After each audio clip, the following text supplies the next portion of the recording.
One difference between the experiments described in the two passages is that, unlike the researchers discussed in passage 1, the author of passage 2, what?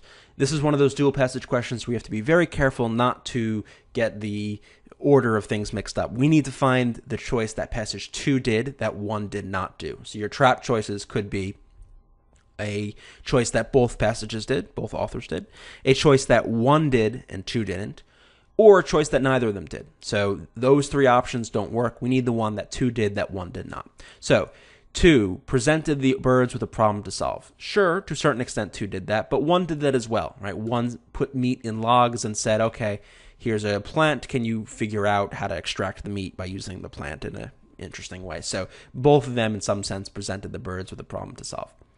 2 intentionally made the birds aware of his presence. Yep, definitely did, was leading him around. Whereas in 1, they were hiding so that the birds didn't see them. So we like B. C, 2 consciously manipulated the bird's surroundings. 2 did that, but so did 1, right? 1 was putting the plant in there to see if the bird would use the plant. So both of them do that. 2 tested the bird's tool using abilities. Actually, 1 more did this. 2 didn't really do this. 1 was testing the bird's abilities. 2 was not, in terms of using a tool. So we can go with choice B.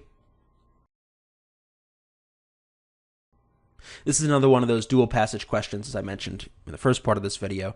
Very similar to the old SAT, where you have to just be careful to not fall into the trap of picking the choice that 1 does and 2 doesn't, instead of picking the one that 2 does that 1 doesn't, or picking the one that they both do, or that they don't, neither of them do. Whatever the case may be, you would just want to be very careful not to fall into those traps.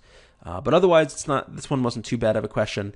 You just want to keep that in mind as you're reading, and always keep the focus on the question so that you give them what they're looking for.